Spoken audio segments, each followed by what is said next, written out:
わっぱはもう。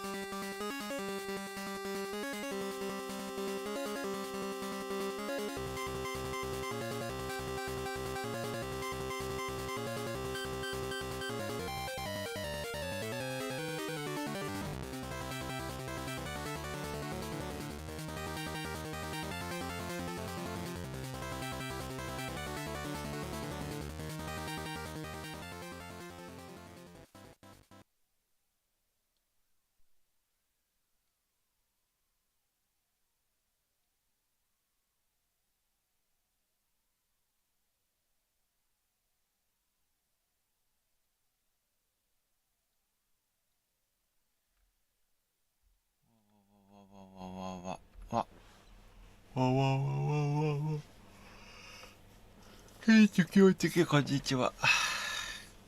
いかにやちょうしきです。うんぐもりさっち。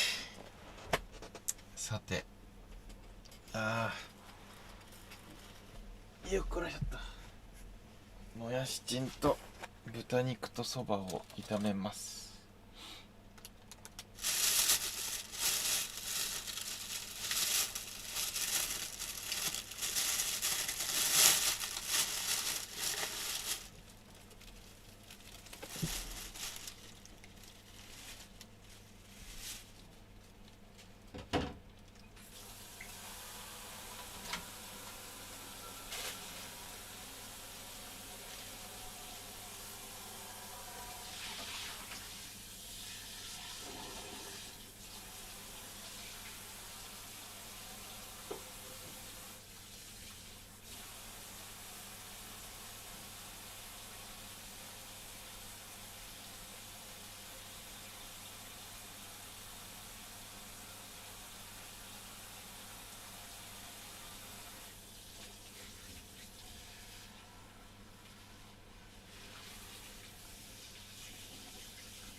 にゃん。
袋刃を付けしますか？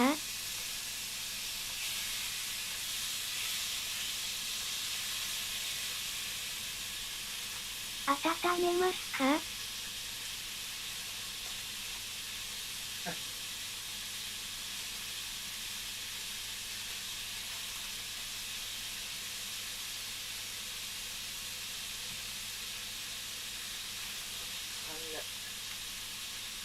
箸刃何千いりますか？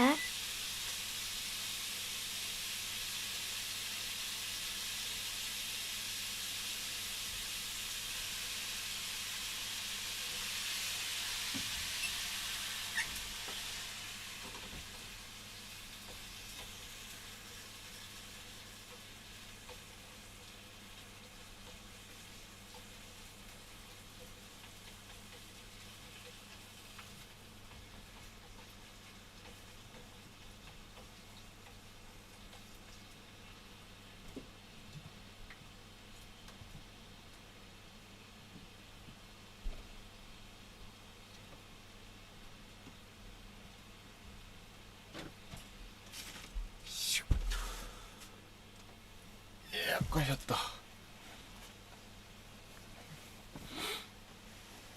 何のあれ今度は。よいしょ。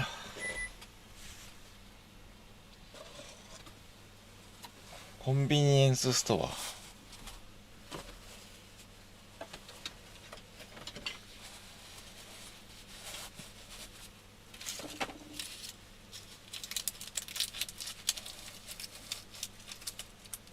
ポイントカードはお持ちですかとかね。それではこちらにタッチでお願いします。ありがとうございます。みたいな。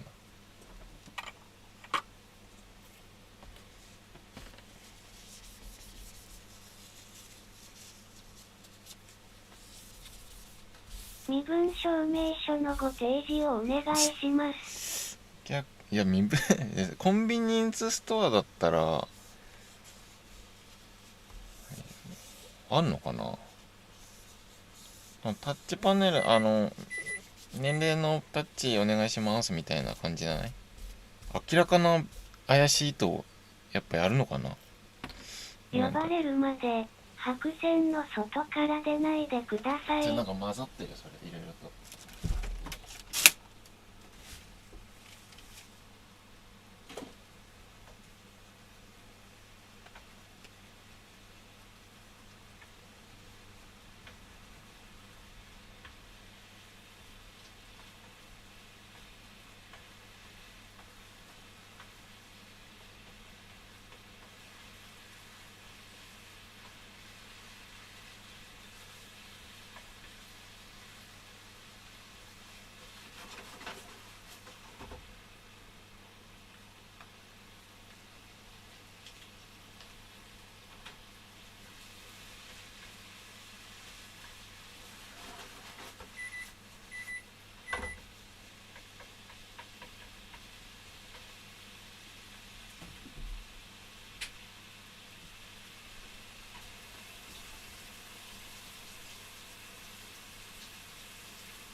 いしょ。よっこいしょっと。よっこらしょっと。これも捨てるか。よいしょ。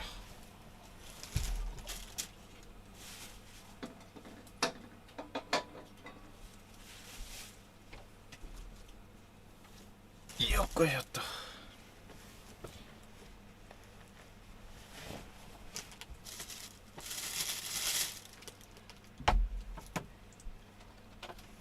よっこらしょっと。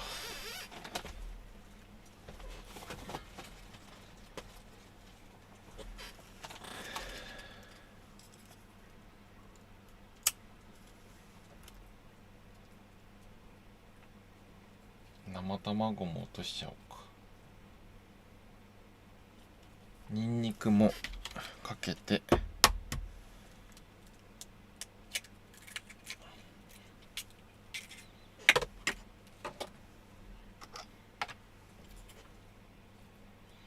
ドバサドバサ。ニンニクダメになっちゃうな。でごま油と背ウユをバッサッとやって、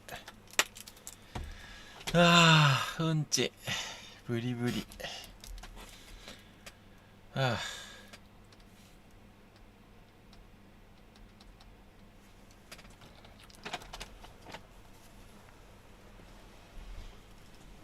よいしょ。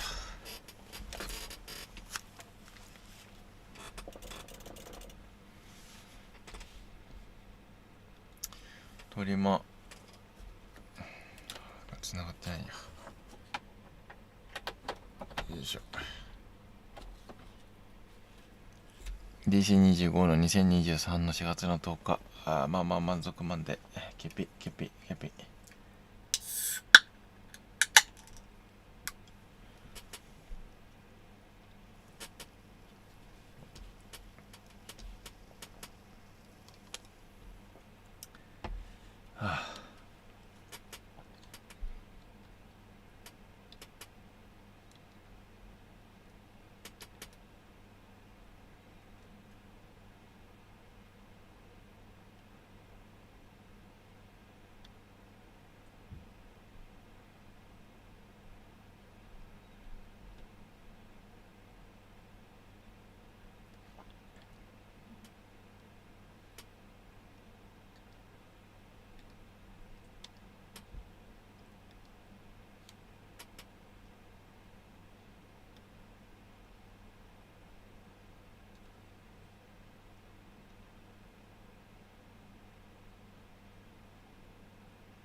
あれ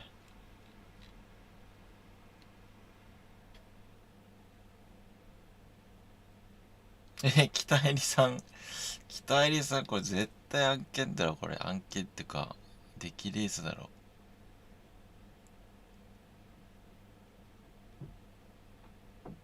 記念にゲーム配信とかお試しでいつかしてみたいな。うわマジやってほしい。北樹里さん、あれさ、楽しそうな梅さん。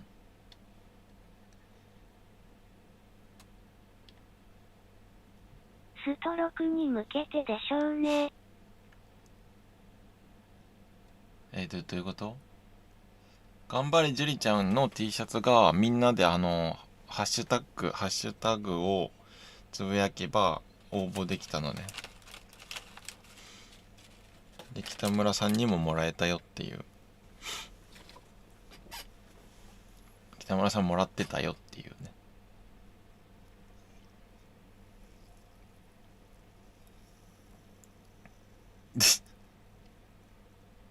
すげえな。梅さんまた太ってない？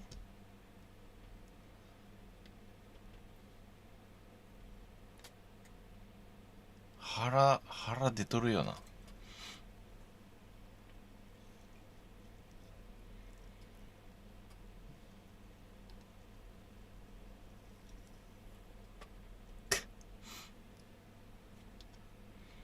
すごいな。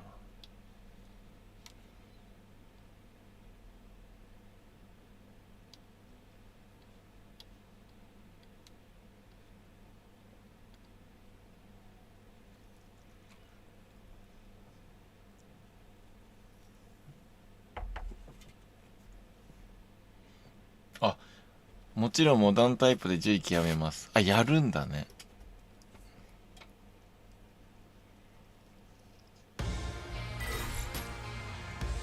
配信とか見てみたいな。面白いんだよね。その声優さんがそのキャラクターを使いながら配信するってマジ面白いよ。本人だからね。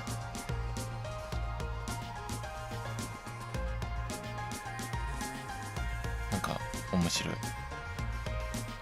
や、最後とは言わずに一生スト5がある限りでいいんじゃないですか。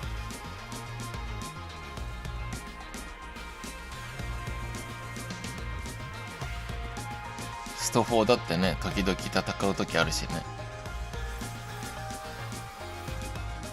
対戦したいんですけど良いですか？いいですよ。最後とは言わずにっていうね。ちょっと待った。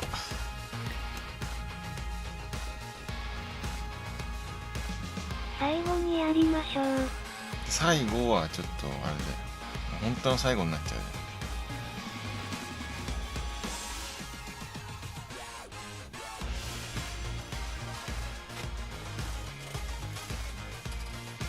なんかまだバルログまだできてないし。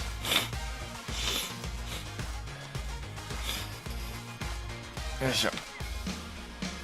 つかね、目がめちゃくちゃ充血したんだけど。目が真っ赤なんだけど。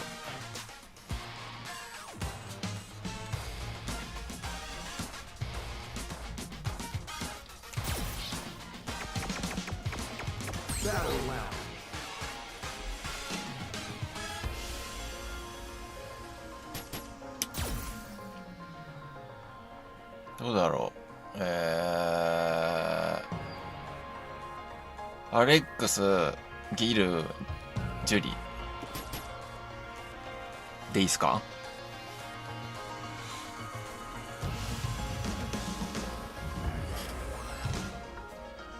オッケー。3先3本いいかな。まあ結構濃厚じゃない？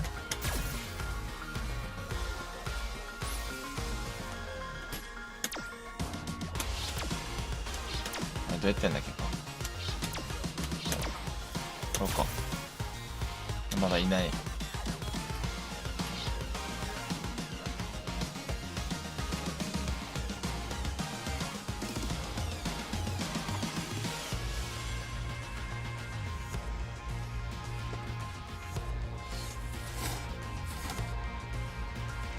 あ、でも最後の最後にバルログやりたいかも。2先ぐらい。まあ、トリマ、アレク、ギル、ジュリで。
イヤホンでやってるので返事できないです。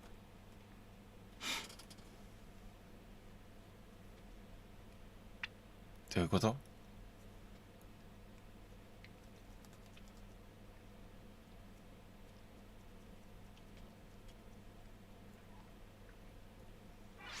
配信を閉じるってこと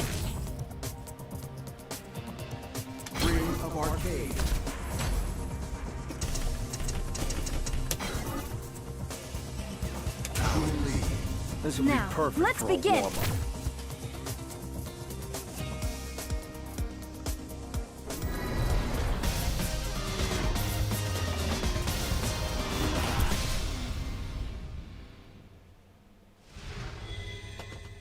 放送はしてません。レスポンス遅いです。イヤホンをするとキーボードが打てなくなる環境なんですか？どんな環境なんだろう。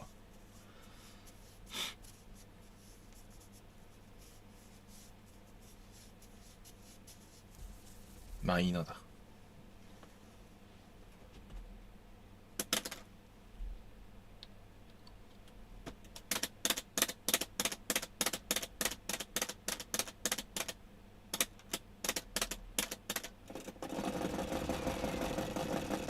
なんか遅くね？ロードが遅い。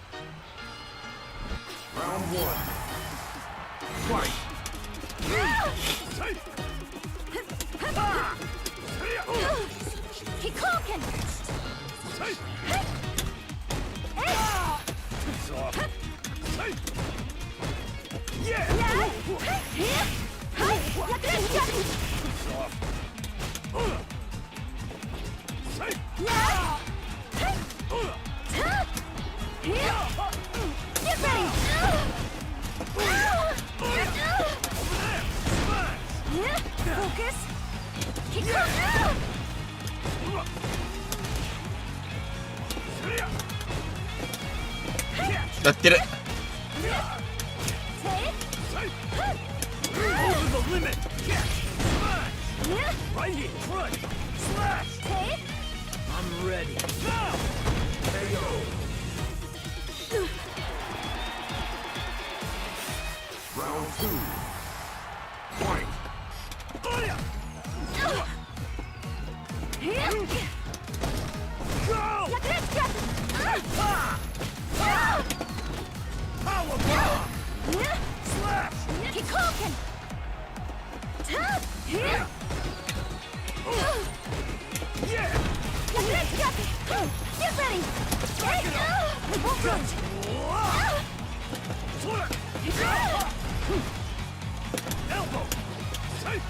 Ready to lose?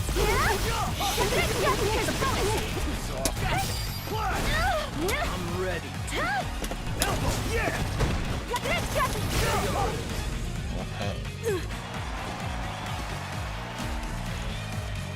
You win.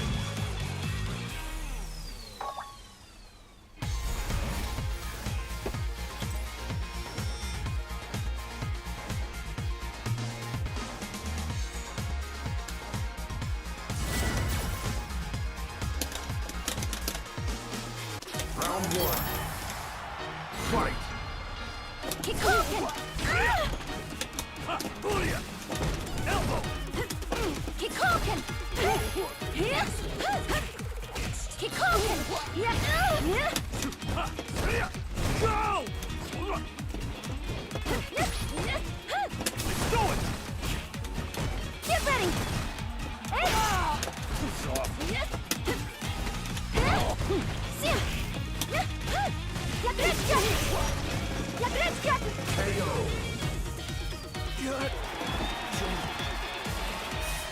Round two. Fight.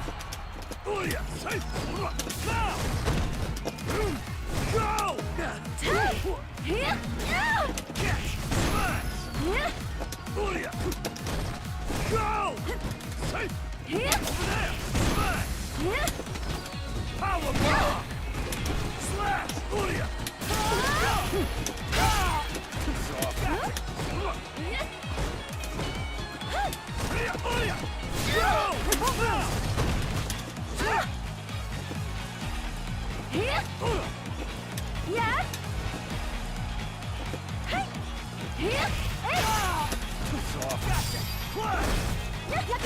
Ready to lose? Yeah? ピョー。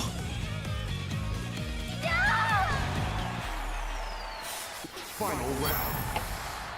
Fight. Yeah? Here? Take? Keep talking! Oh yeah. Elbow. I'll finish this! You're done! スキル全然使ってないな。 You can't escape!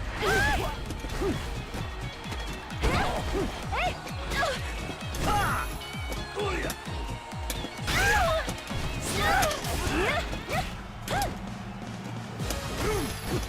Over the limit. Not done yet! Power bomb. Slash.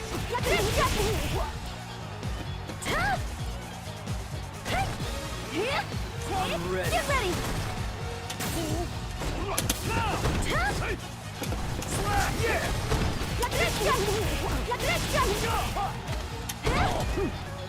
Obvious. Yeah. ダメか。まあこれはしょうがないな。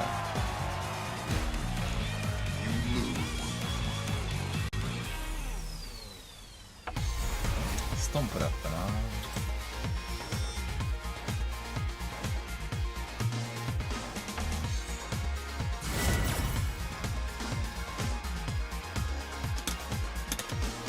Round one. Fight. Yeah? Keep talking! Power bomb. Go. 違う。 Keep talking! Okay? やってる。 Slash. Do it. やってます。 Ready to lose?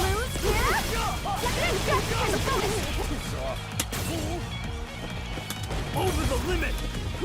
Head. すっぺらぴっちょんが。 Keep close! I'm ready. Keep talking!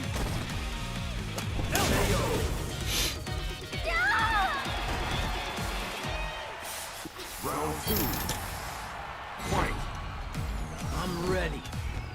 Yeah.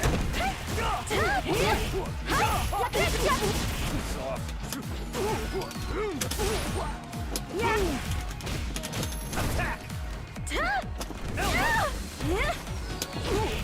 Gotcha.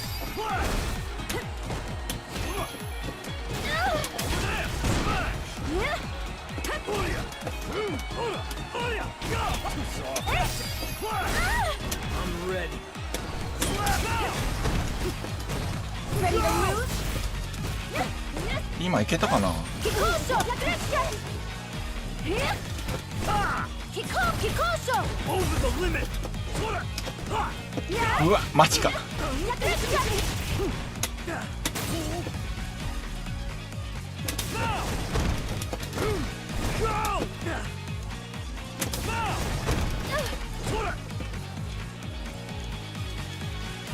Slap. Keep talking! Take? Keep I'm talking! ready.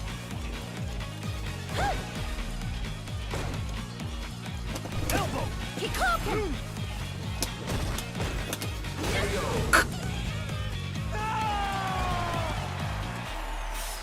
Final round. 削らんか。 Fight. Take? Yes, hey! Booyah. Booyah. Booyah. Booyah. Go.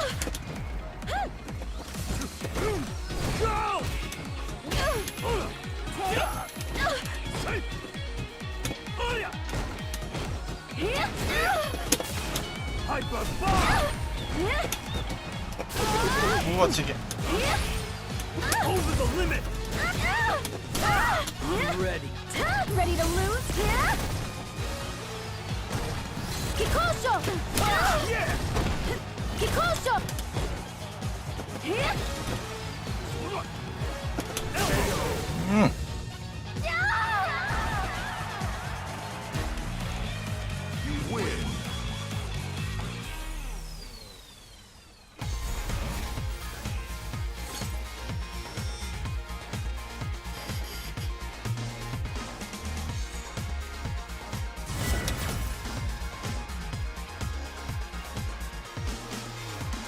Round one.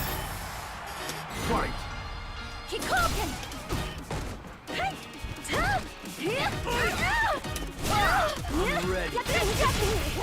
Kikoken!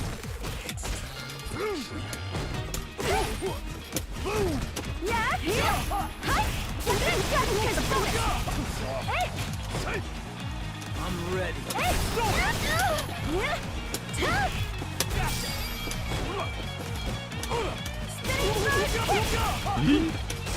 Here!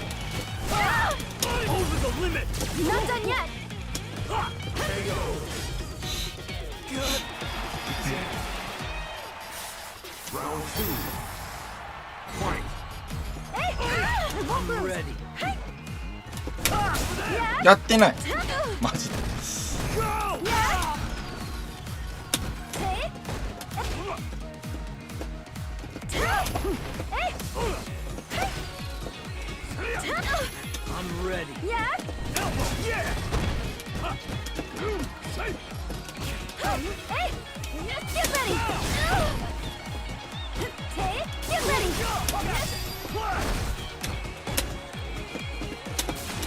Hyper bomb. Yeah! Power bomb. Yeah! Right here. Head. すっぺら。 Final round. Fight. Yeah! Yeah! Hey! Yeah!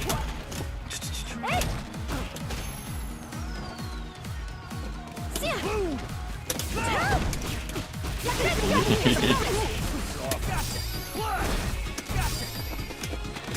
Power bomb. Yeah! Get ready!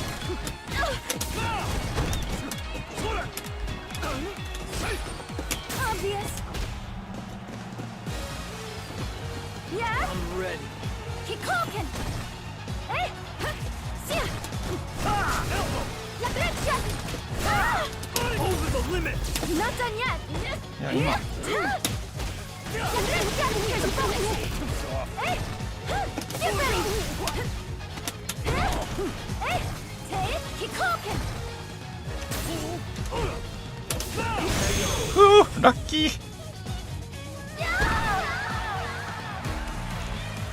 You win.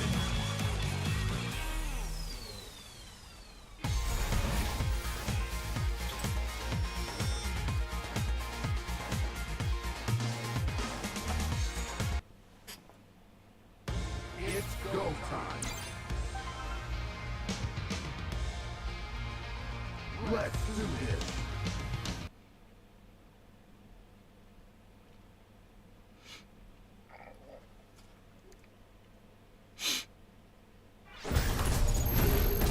チューンステージにするか。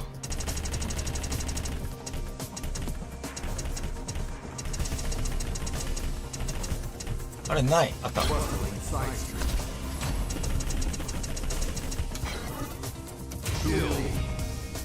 Now, let's begin! The time has arrived.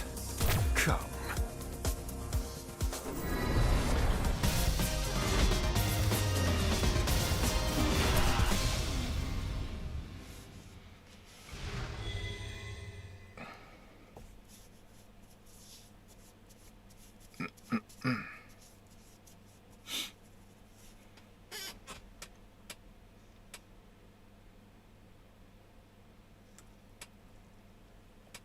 なんか今スト5の ID でカプコン ID と連携してどうたらこうたらしてスト6やるとなんかもらえるらしいですね。 Harmony. Round one. シャドケンにありました。 Fight. Pyrokinesis. Cryokinesis. Pyrokinesis. Pyrokinesis. Kikoken! Here! Cryokinesis. What's wrong? Cryokinesis. What's wrong?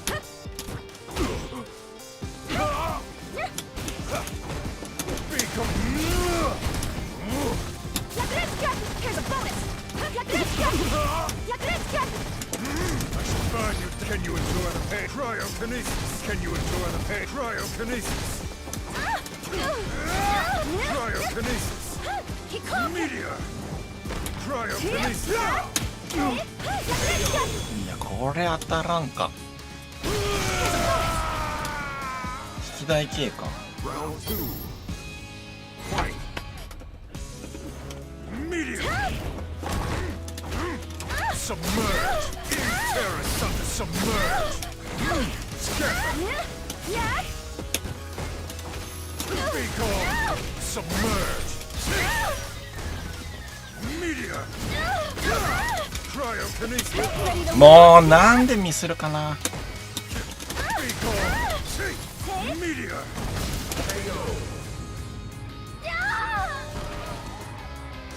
Right. Final round. ミスりたくなかった。 Fight. Cryokinesis. Easy. No. What's wrong? Fly with the wind.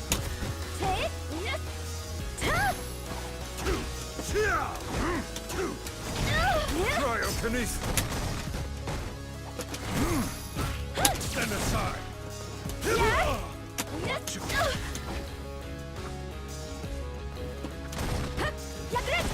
Be calm. Get ready! Pyrokinesis. Smite. I shall persevere.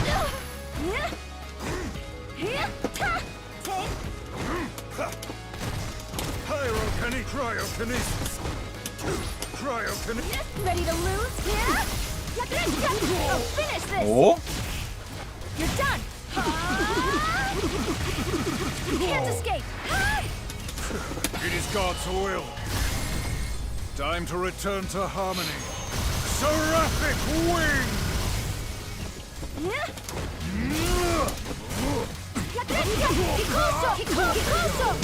ガードするか。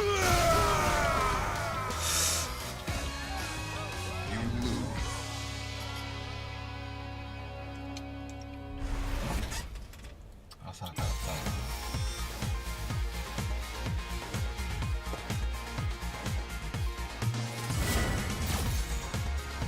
なるほどね。 Round 1. Fight.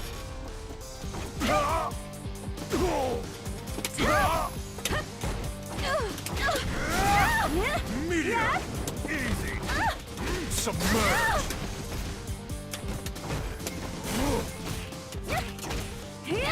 Pyrokinesis. What's wrong?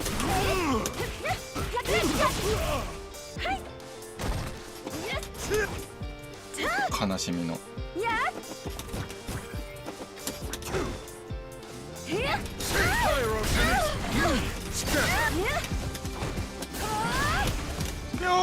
This way! Not done yet! Keep talking!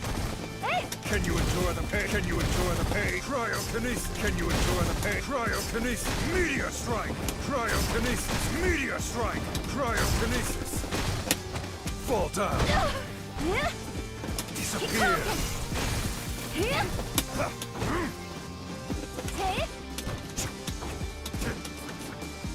Keep talking! え、食らうの今の。 Keep talking! Keep talking! Keep talking! Pyrokinesis.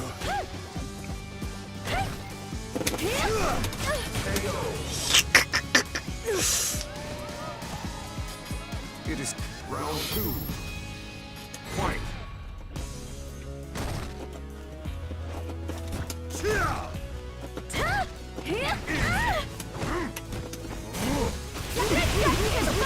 What's wrong?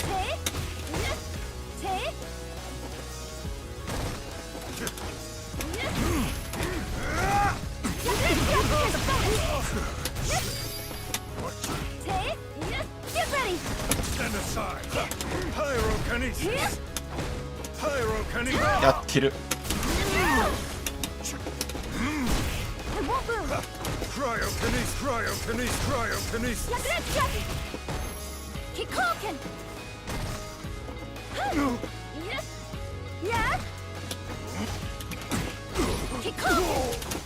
やってない。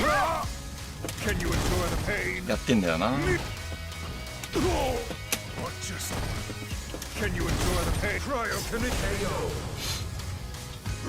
てないかっこやってる。 Final round. Fight.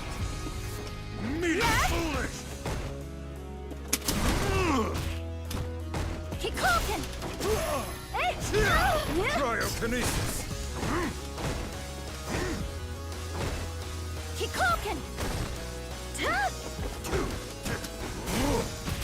What's wrong? Pyrokinesis.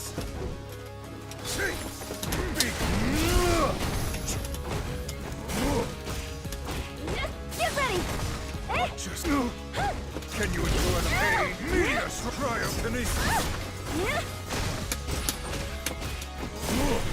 Meteor strike. Easy. なんで Can you endure the pain? Not done yet! Can you endure the pain? Cryokinesis. Meteor. Meteor.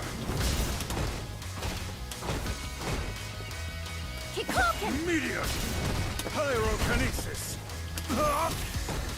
It is God's will. あ Stand aside.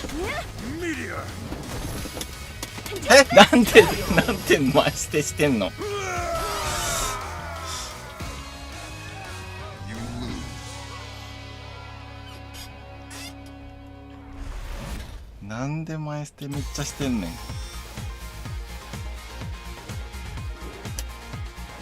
行き過ぎだよそれ。うわもったいな。 Round 1. Fight. つか普通に CA あれで負けてたしな。 Cryokinesis. Pyrokinesis. Pyrokinesis. Cryokinesis.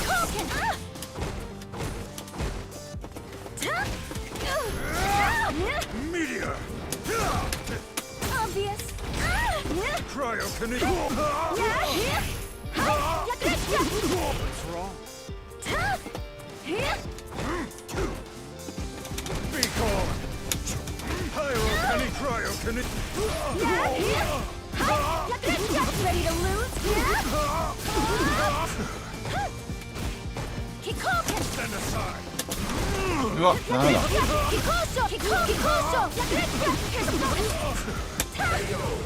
うわガードしたかった。それハジになってない。 Round 2.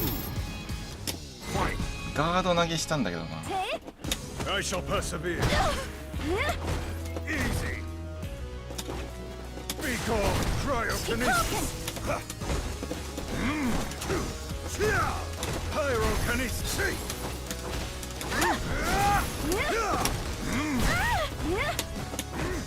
Pyrokinesis. Be calm. Cryokinesis. Not done yet! Be calm. Pyrokinesis. Pyrokinesis.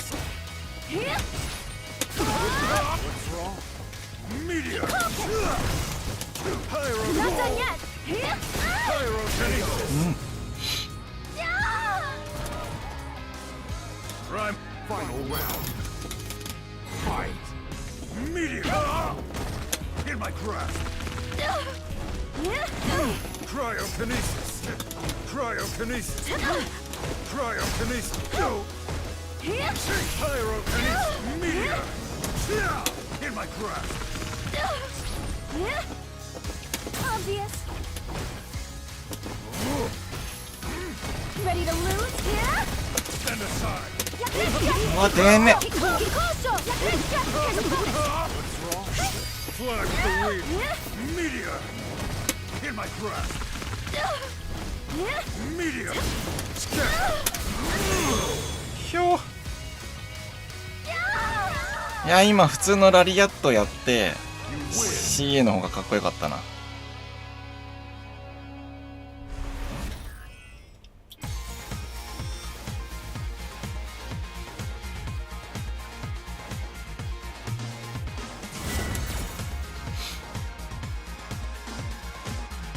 Round one. Fight. Meteor.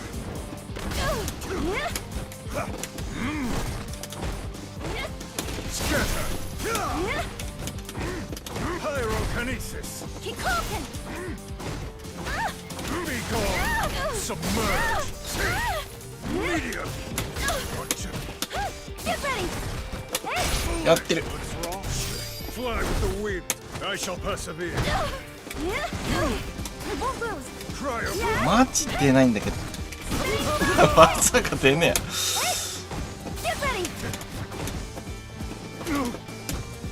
Stand aside. Meteor. Cryokinesis. Ready to lose here? Stand aside. Meteor.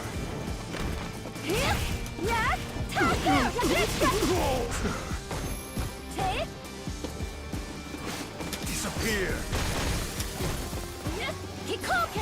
Meteor. ナイス。 It is Round two. Fight. cryokinesis. Pyrokinesis. 週やっちゃうんだよな。 Meteor. Cryokinesis. Disappear.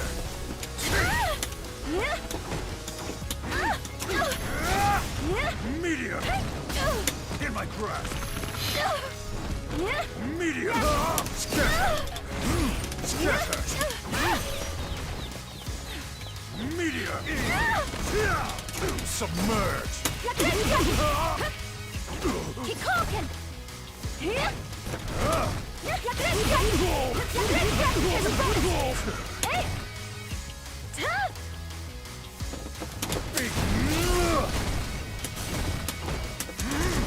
Burn you, can you endure the pain? Cryokinesis. Meteors, can you endure the pain? Cryokinesis. Cryokinesis. Meteor. Ready to lose here? Take.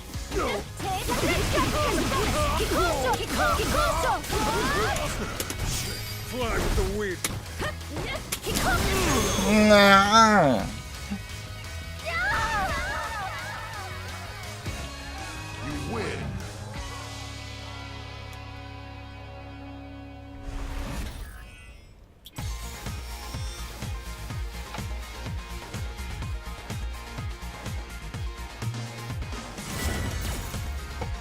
ちょっとラグってた。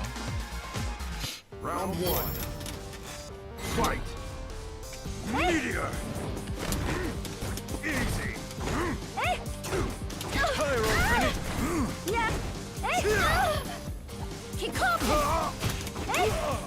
Cryokinesis. Meteor. うわマジ。 Pyrokinesis. Foolish. Get ready! Stand aside. Be gone. Scatter. Take. Kikoken! Here! Yeah!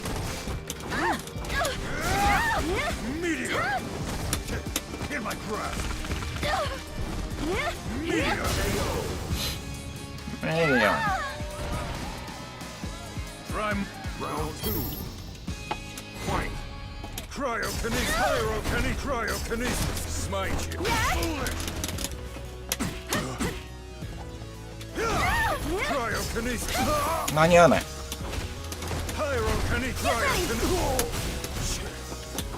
Easy. Be gone. Cryokinesis.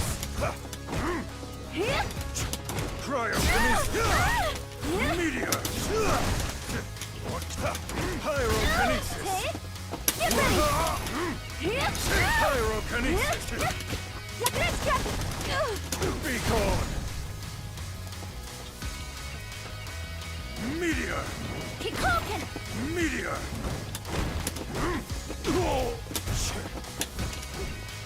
Ready to lose here? Stand aside. Yeah! Meteor. ナイスミニオンコメント。 You win. い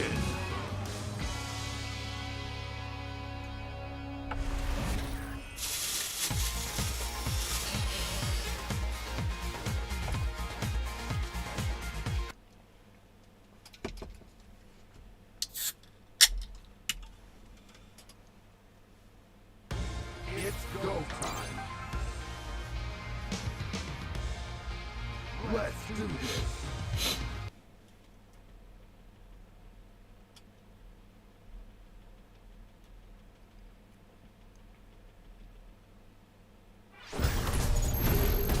あ、せっかくだしあそこにするか。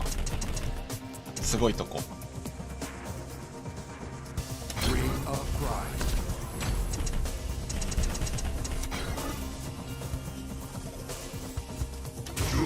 Now, let's begin.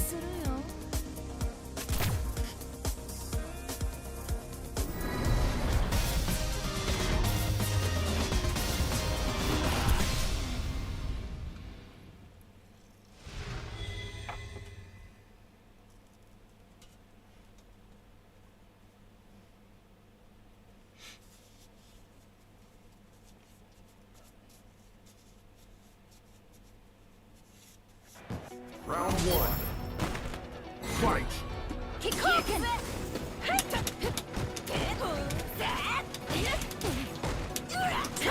うわ、間に合わない。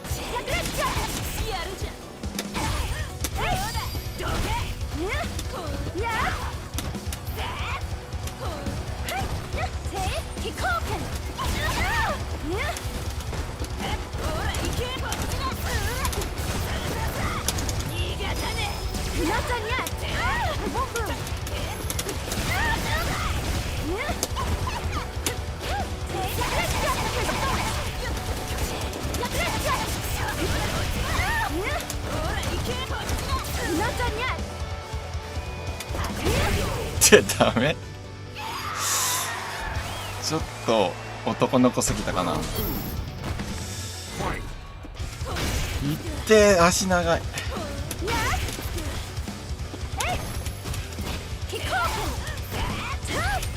めちゃチュンリーでかく感じるな。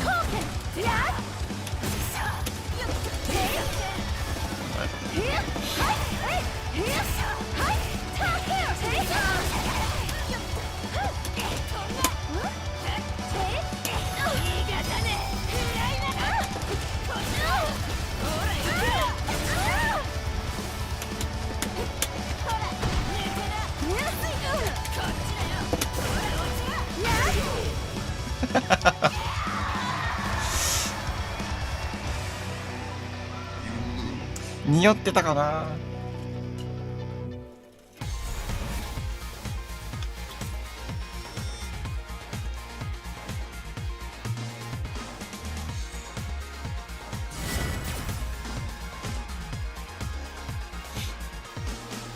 Round one. Fight.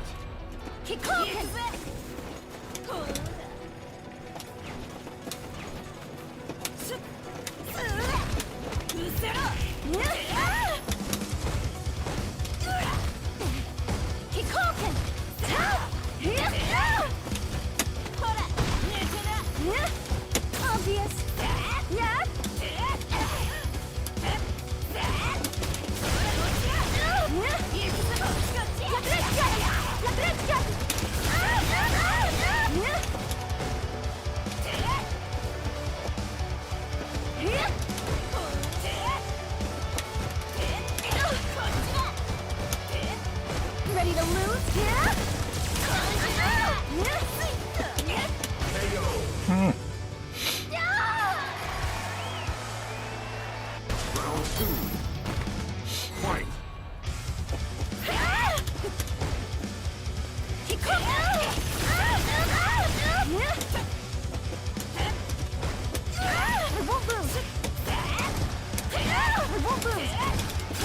あ、出ねえ。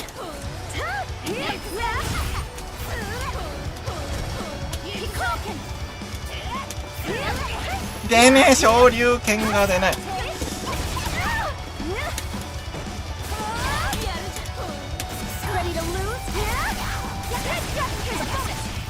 ったいないな。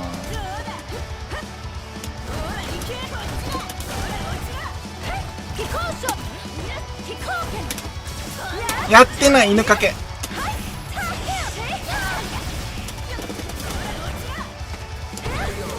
今匂ってる。Final round. Fight.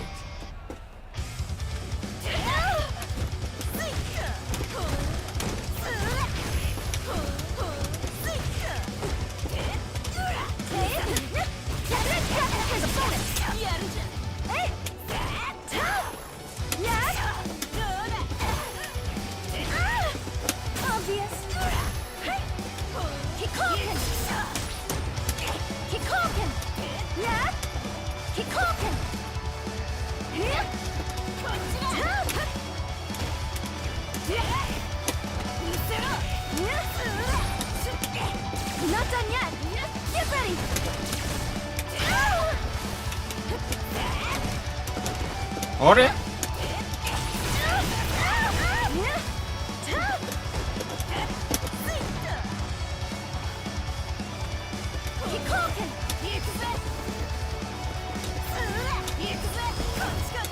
うわ、うんちマンなんだけど、うんちマンからのうんちマン。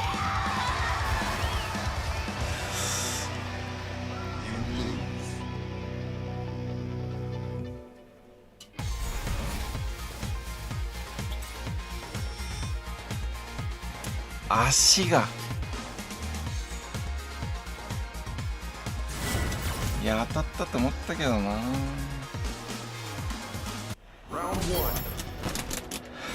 頑張れジュリちゃん、足が長い。やべ、匂ってるな。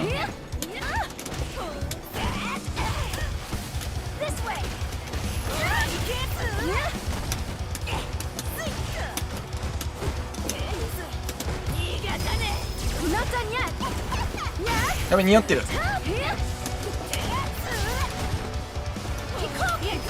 ってる、ちょっと。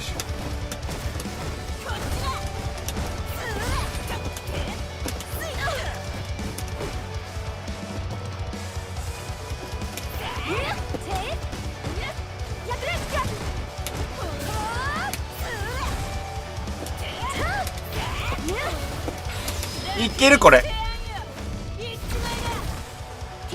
全然いけないし。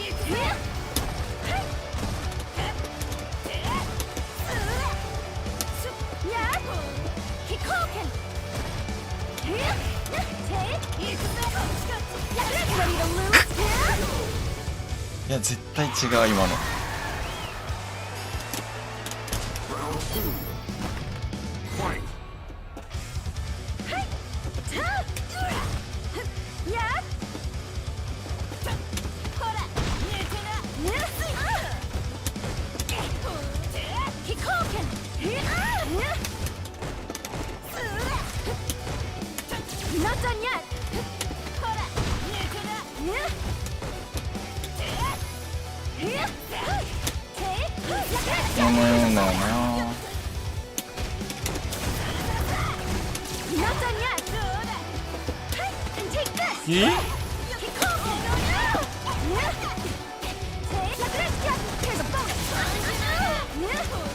悲しみすぎるな。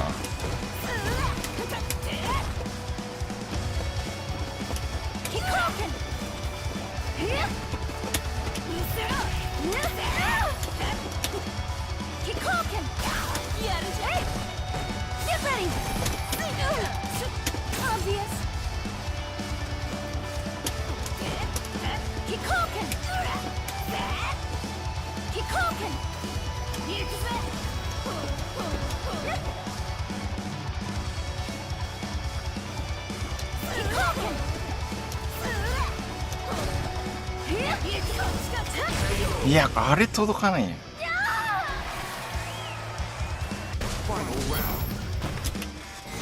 頑張れちょいちゃん。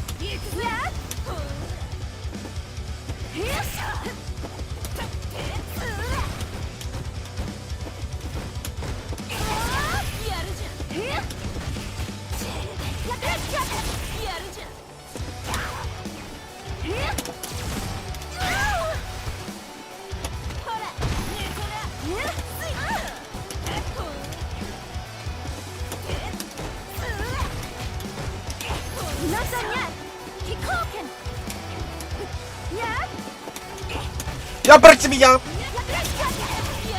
サバルスティンヤンマスター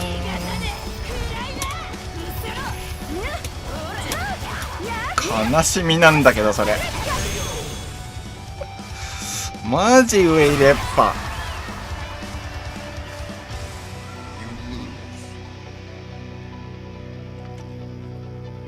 マジ上入れっぱ。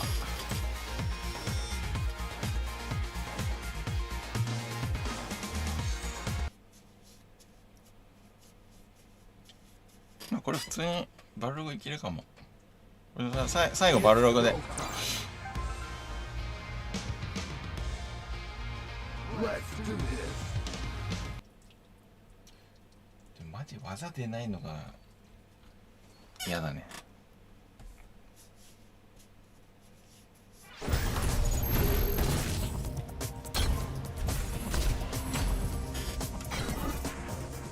I'll show you the let's epitome begin. of beauty.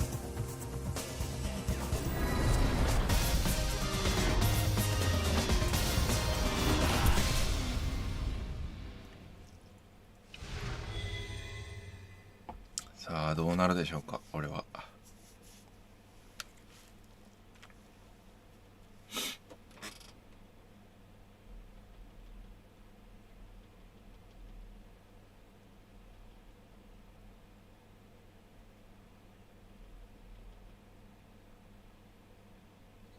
Round one.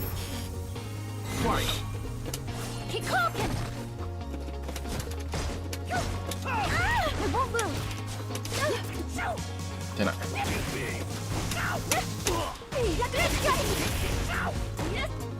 Keep talking. It won't move. Obvious. This way. おお。違う。コマンドがぐっちゃになってる。 Keep talking. Here.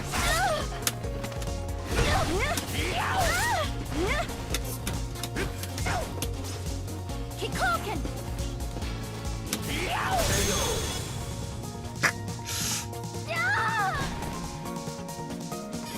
Round two. Fight.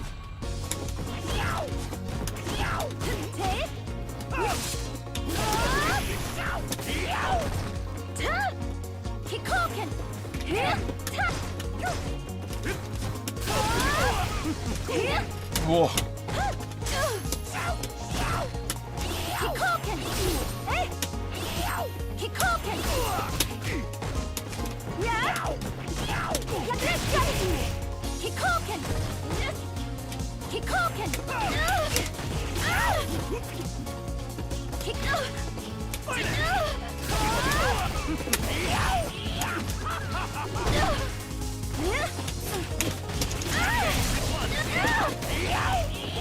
ナイス。ちょっとラグったかも。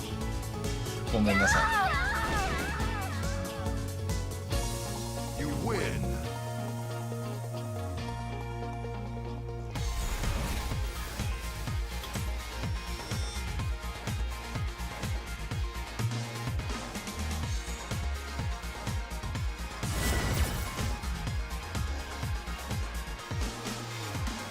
Round one.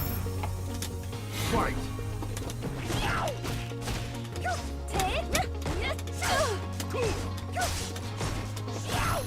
Keep talking. Keep talking. Get ready.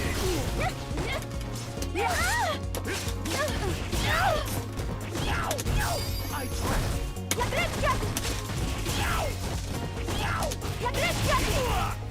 Get ready. やってない。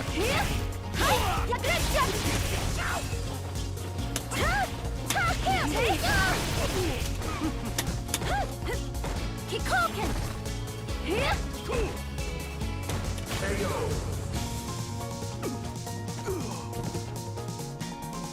Round two. Fight. Yeah.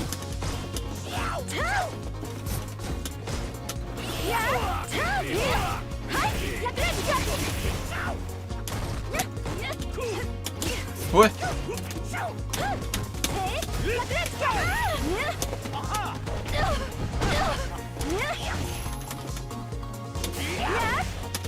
悲しい。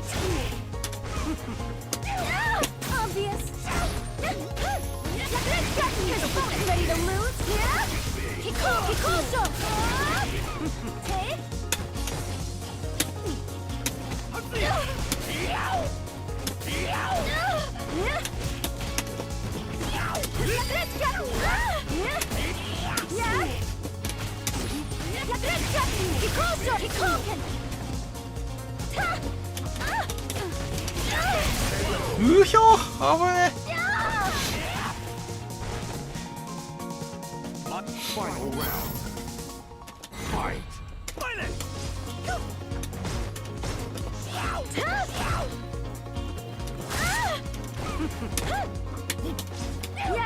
ダメか。いや今のこれでいけそうだな。 Take.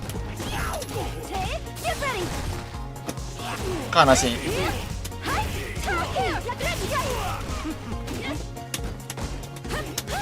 ready. いやもっと無敵あってよくないこれ。 Not done yet. Get ready.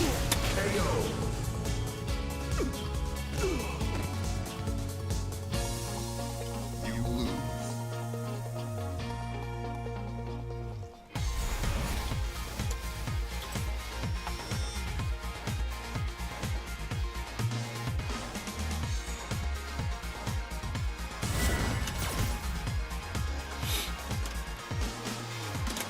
Round one. Fight. Keep talking. Get ready. Get.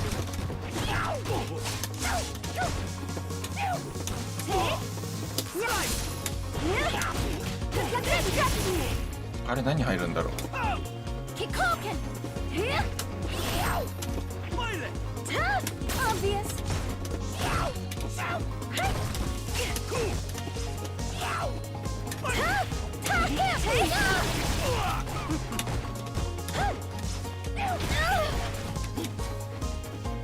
And take this. Keep talking. Hey.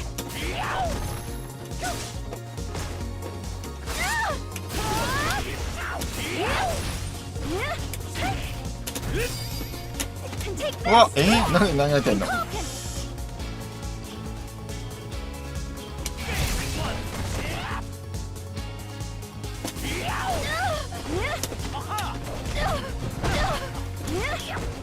Ready to lose? Yeah.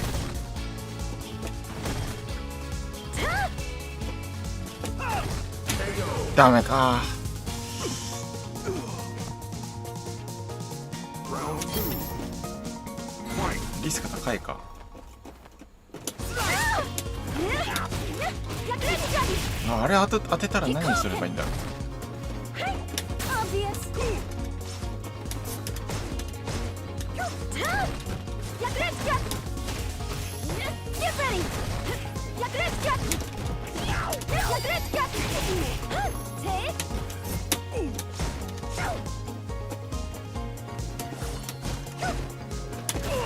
うわ早出しもダメ。間に合ってない。 Get ready. Keep talking.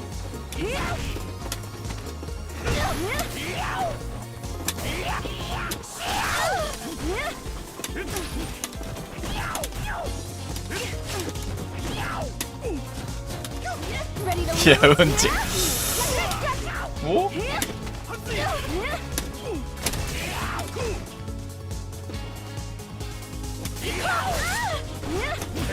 うん。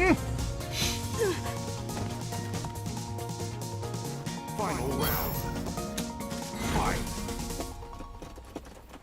Keep talking. Yeah.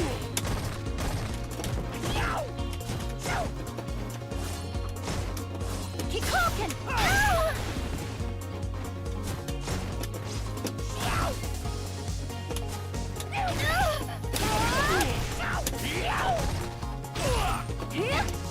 あー当たんない。 Yeah.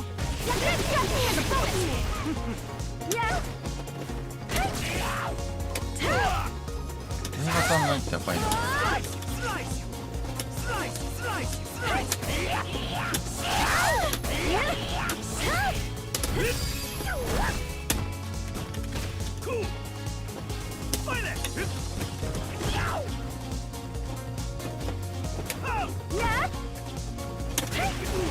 この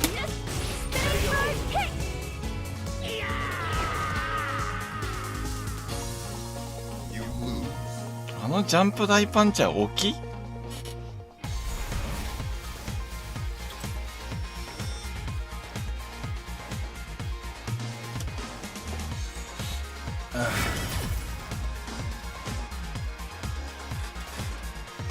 Round Fight.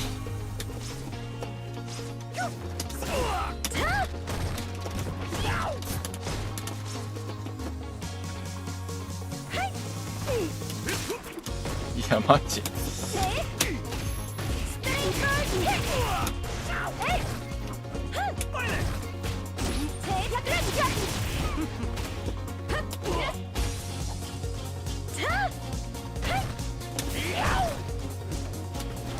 やってる、やってない。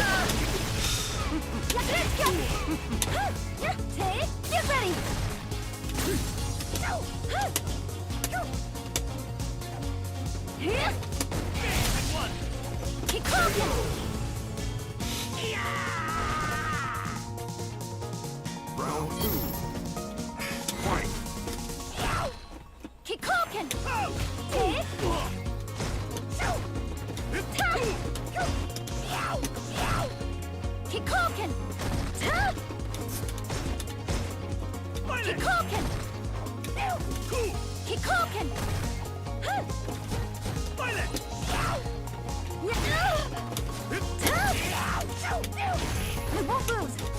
いやマジ立っちゃダメかな。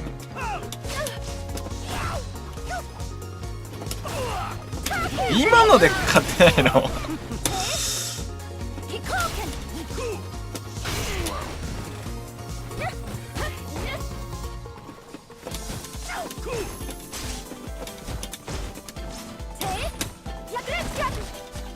当たんないんだよね、太刀が。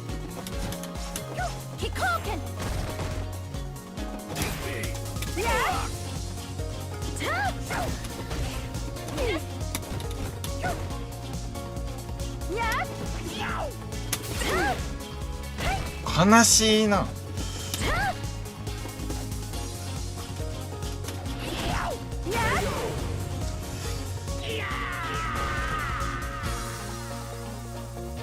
You lose.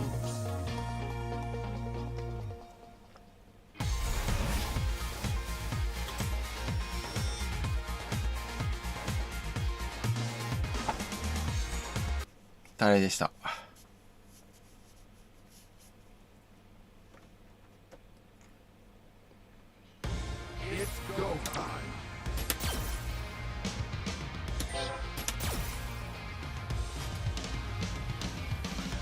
もうちょっとやるか。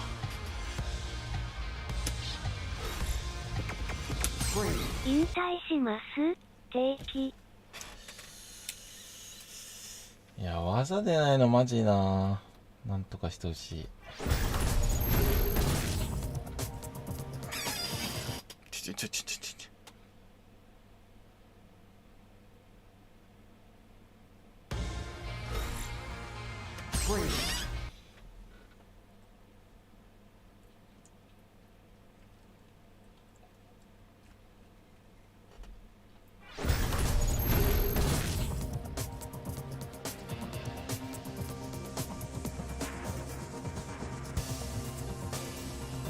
ブアルログ派対空きつい。頭ぐらいのやつ落とせないんですよ。 Ring of Arcade.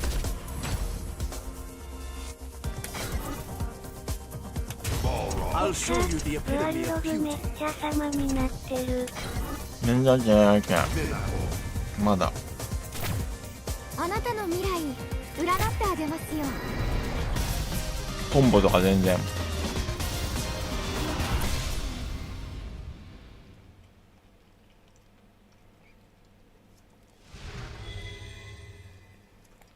バルログの解説動画見たけど、スト5史上最弱じゃねっていうくらい弱そうなんだけど。発売までにダイヤいける。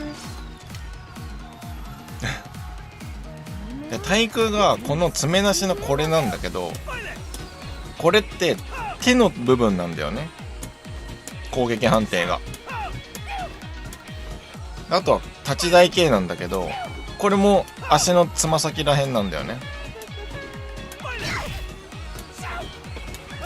あとこれもあるけどめちゃくちゃ発生遅いのね。なんで基本はこれかこれなんだけど、こういう風に飛び込まれると無理なんだよね。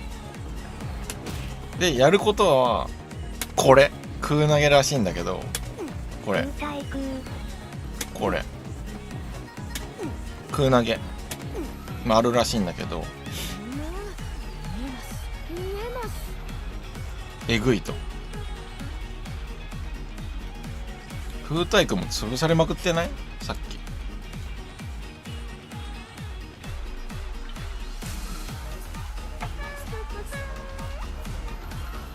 対空が弱い。あとこの当てても技がキャンセルできない。だから基本これになるっていう。これが最強技なんで、この最強技をブンブンブンブンするっていうのが基本らしいですよね。まずバルログのこれずっとやるっていう。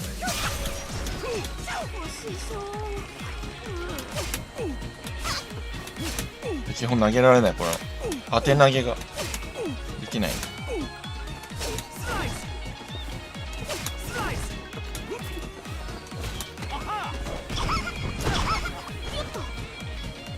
で基本バルログはガードしたらちょっと下がればもう投げできないんで、この駒投げさえ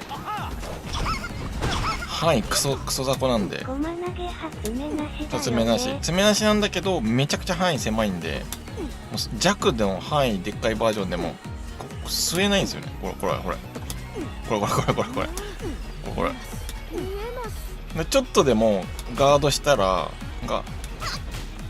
ちょっとでも後ろ入れてればもう絶対に投げれないっていう、もう投げれないから。で今度何するかっていうと、これなんだけど、下段を狙うんだけど、これ当てても必殺技に繋がんないから、立ち中とかでそこからやるとか。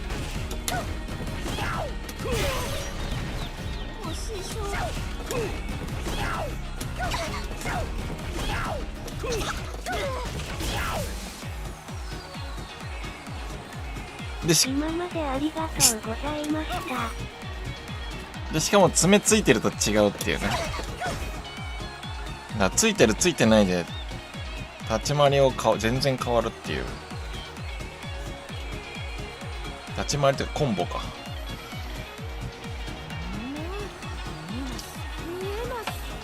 定期。長い間お世話になりました。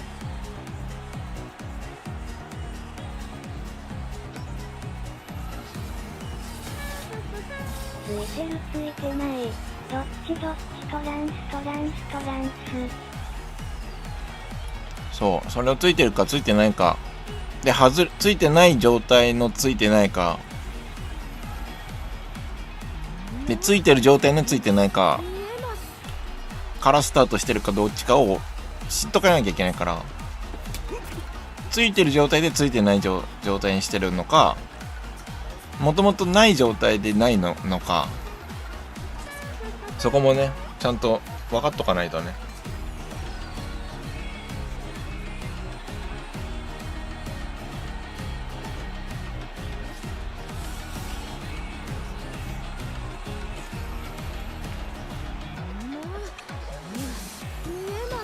あと相手が立ってんのかしゃがんでんのかで、その国見合わせっすよ。なんなんだこのキャラっていう感じっすね。感想。なんなんだこのキャラクターはっていう。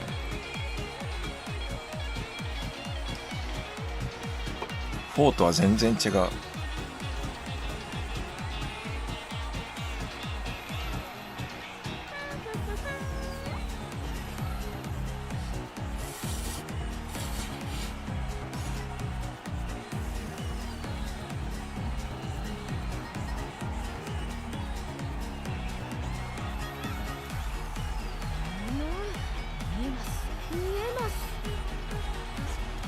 まあ、あとはそのスト6の体験版がどのくらいの期間やるかなんですよね。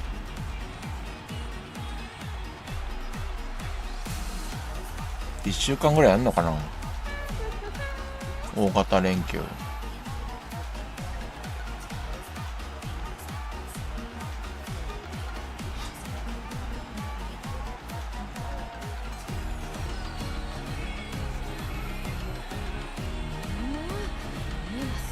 えます。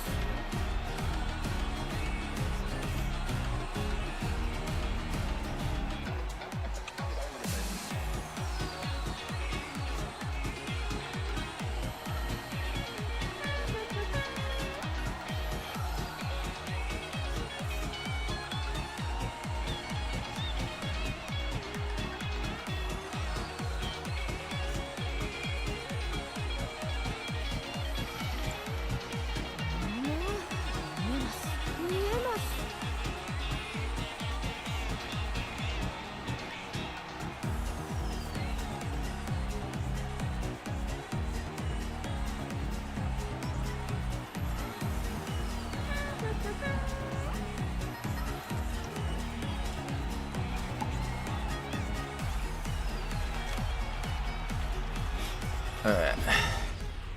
ああ、そうだ。10時41分だ。ニュースフラッシュだブー。1つ目は運転しなくて OK。 メーカー。2つ目は堀江貴文氏解説。これを当てた後に何が入るんだ。正解すぎ。これで対空するバルログ使いあんまいないっぽくて、これをやっていきたいね。ゴールド免許保有者の3人に1人がメーカーの自覚とのことだブー。ニュースフラッシュをお伝えしたブー。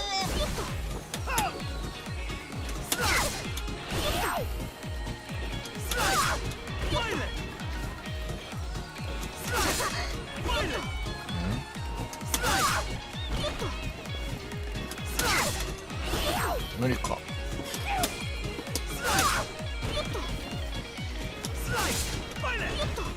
追撃できんのか、そもそも。できなさそう。惜しいし。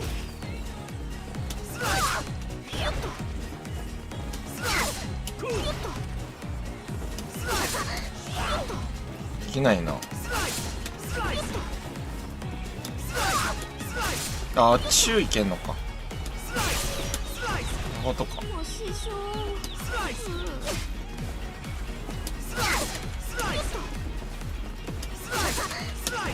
ああ、距離離れると無理か。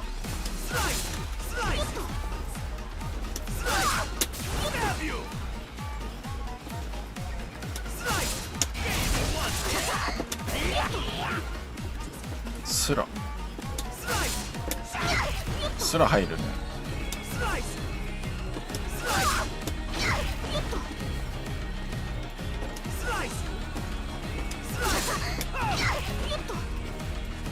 スライディングか。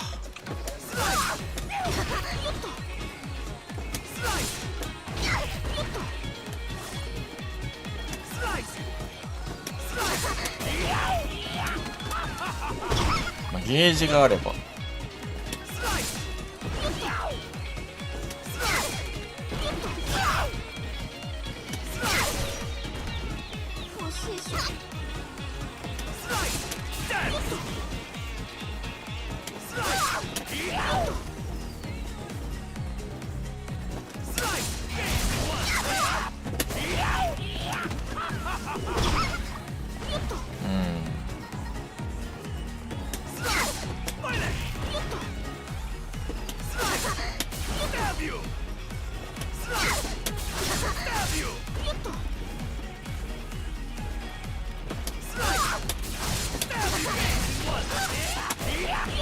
あ、だね。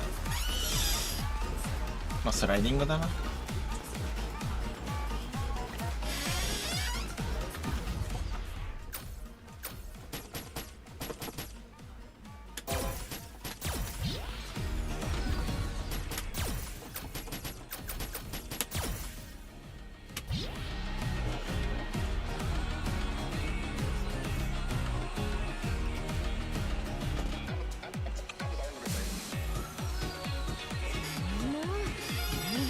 見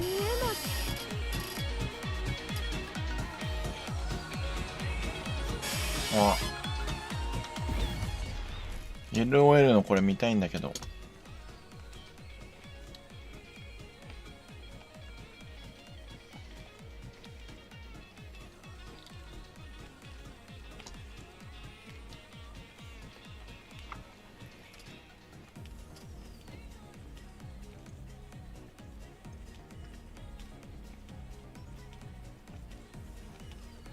見たい。はめがさんだ。あ、これエヴァジャパンの時に言ったの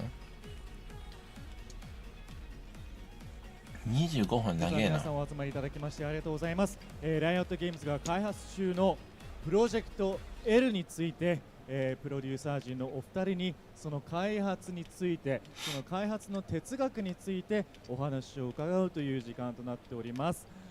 まずは皆さんご存知お待ちかねキャノン兄弟をご紹介します。I'd like to introduce the Cannon brothers.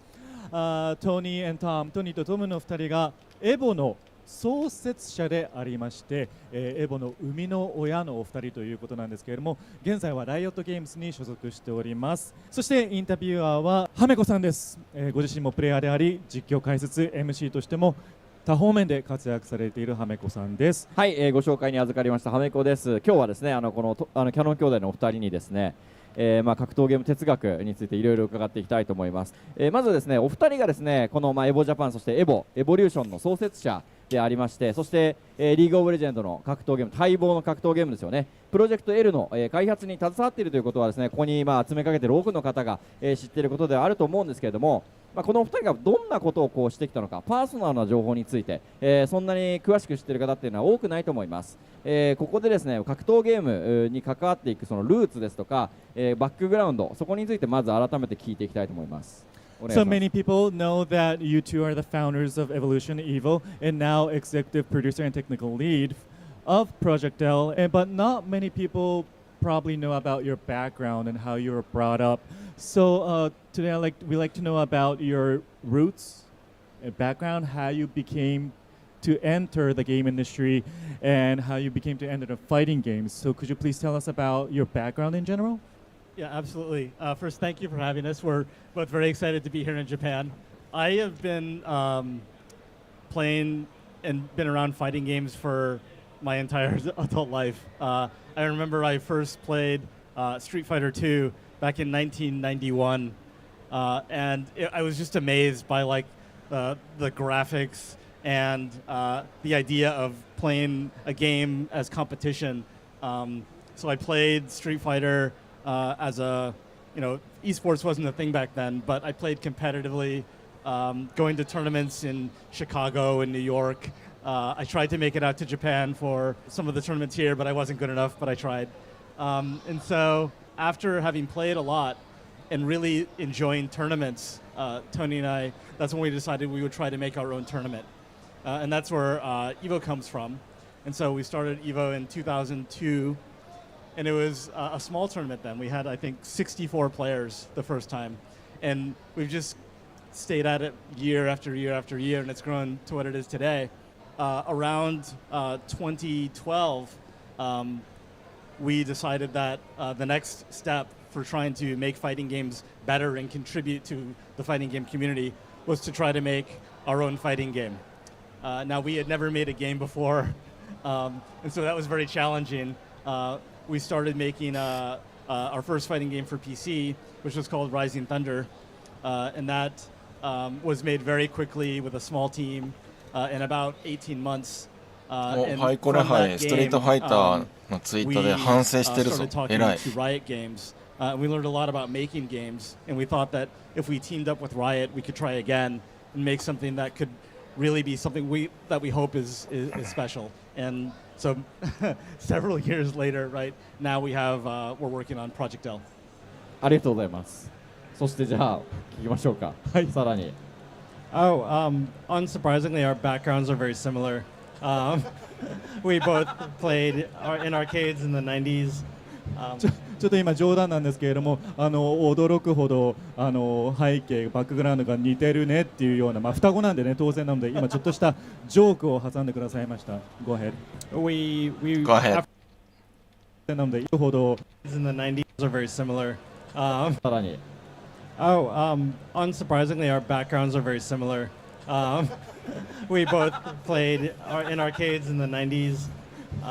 ちょっと今冗談なんですけれども、驚くほど背景バックグラウンドが似てるねっていうような、双子なんでね当然なので、今ちょっとしたジョークを挟んでくださいました。Go ahead. We after college we both went to the tech industry, and that gave us the opportunity to play both in California, in Chicago, as Tom mentioned, in the Pacific Northwest. And what we found is that the passion for fighting games was the same everywhere we went. And in 2000, I had the opportunity to come to Japan to play the players here in an exhibition between US players and Japanese players. And this is before the internet really took off, and so it was a complete unknown to us as to whether US players or Japanese players were better. And we were just blown away, figuratively and literally, at how great the players were here. And that's what really inspired us. We had already started to make EVO a large national tournament, but to make it international and really invite players from all over the world to come. And a contingent of Japanese players came in the early 2000s. People like Tokido and MOV and eventually Daigo, and it really helped breed sort of this international celebration of fighting games. ありがとうございます。じゃあちょっと少し脱線するんですけど、お二人は双子ということで、対戦格闘ゲームといえば対戦ですよね。このお二人が一緒に対戦したいと思うんですけど、どっちが強いですか？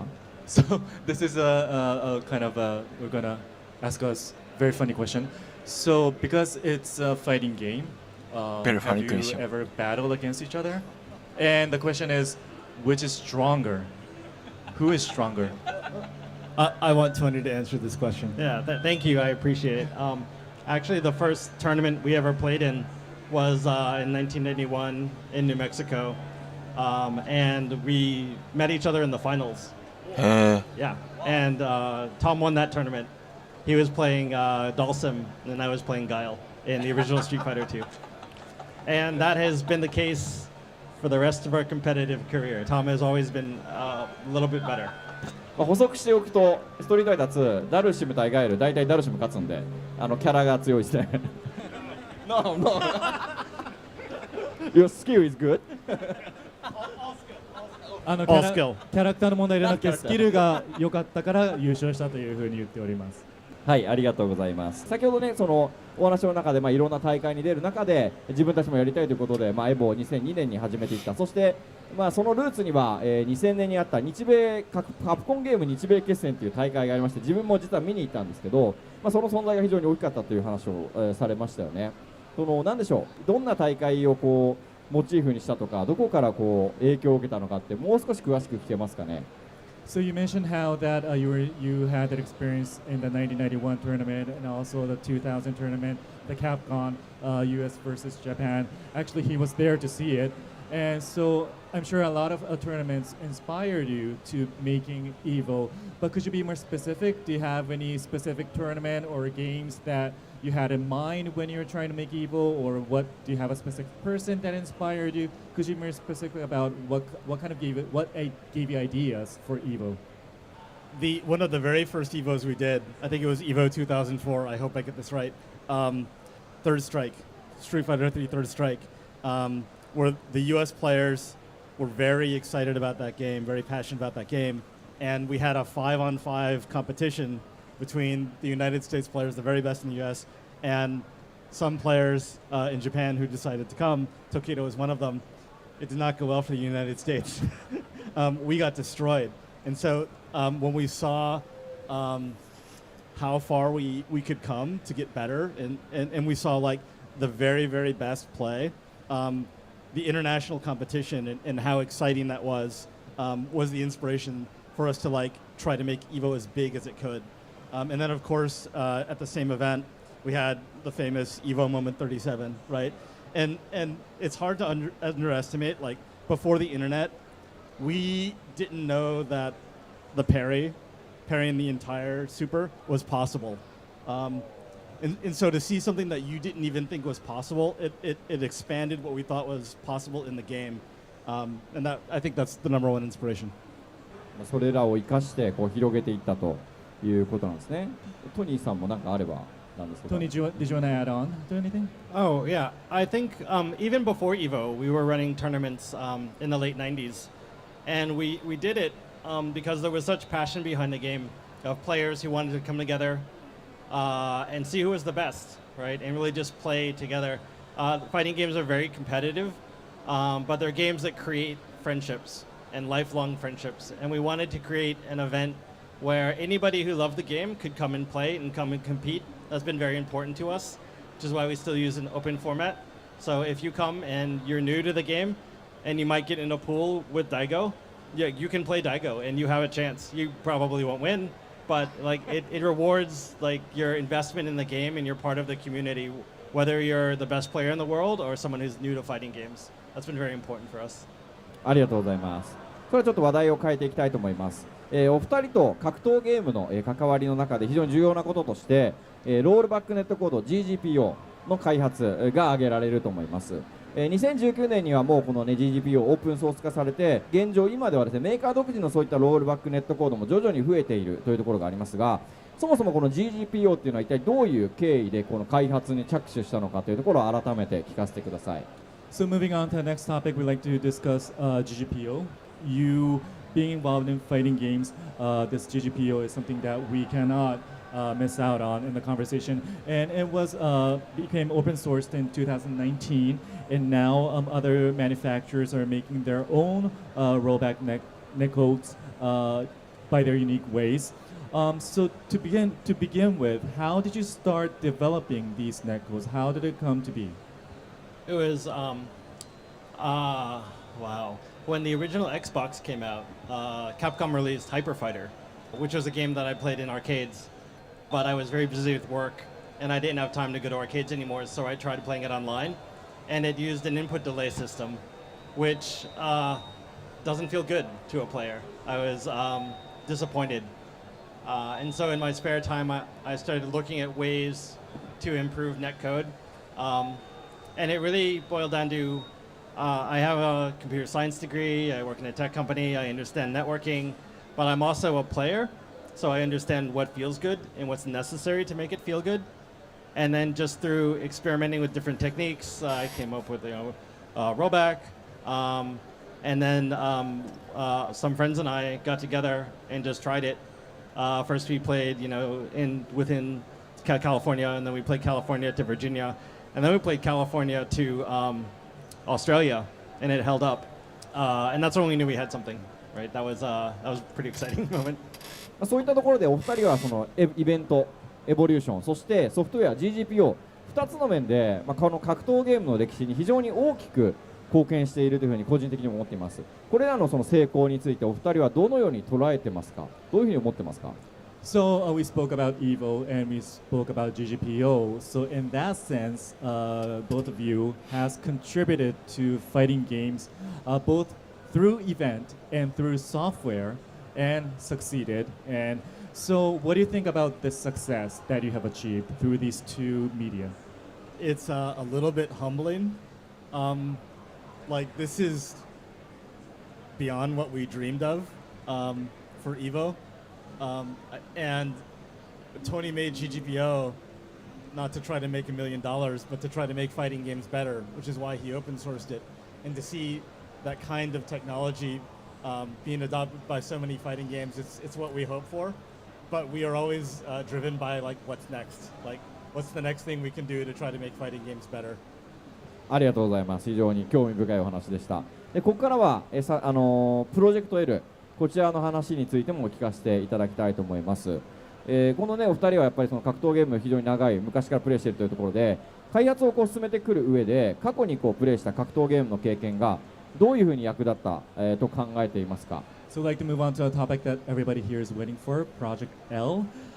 So we obviously understand that your experience in the fighting games in the past has helped you in developing Project L. Could you be more specific how your experience from the past helped you in developing this new project? I think Tony's story about GGPO is a good example. Because we are players and because we have been involved with building experiences for fighting game players for so long, we have a lot of practice in understanding hopefully what will make players happy. And so like at Evo Japan and all Evos, we have this top 8 format, right? Which we think is an exciting way to conclude a tournament. And so based on all the things that we've learned through all of these, we can take those learnings and try to put them into software, into a video game, which is different. But for instance, when we're thinking about our rank system, we're thinking about what does it feel like to go through like pools and then to have that celebration of like, I made it out of pools, but now can I make it to the finals? And then can I win? And we understand the emotional journey that the player goes on, and we can try to come up with ideas in the game that give you hopefully the same feeling. ありがとうございます。そこの流れで言うと、やはりプロジェクト L がすごくなんでしょう、話題になったところとして、本来の意味でのフリートゥープレイ、基本プレイ無料の格闘ゲームとして、今後発表されているというところにあるのかなと思います。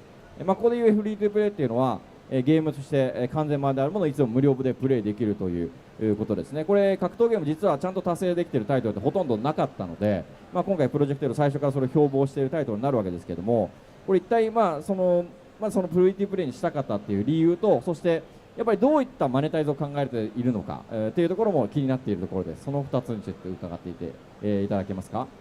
So I think what you just said really comes to the fact that you are trying to make this free to play, and you're thinking about the players and for the business industry itself.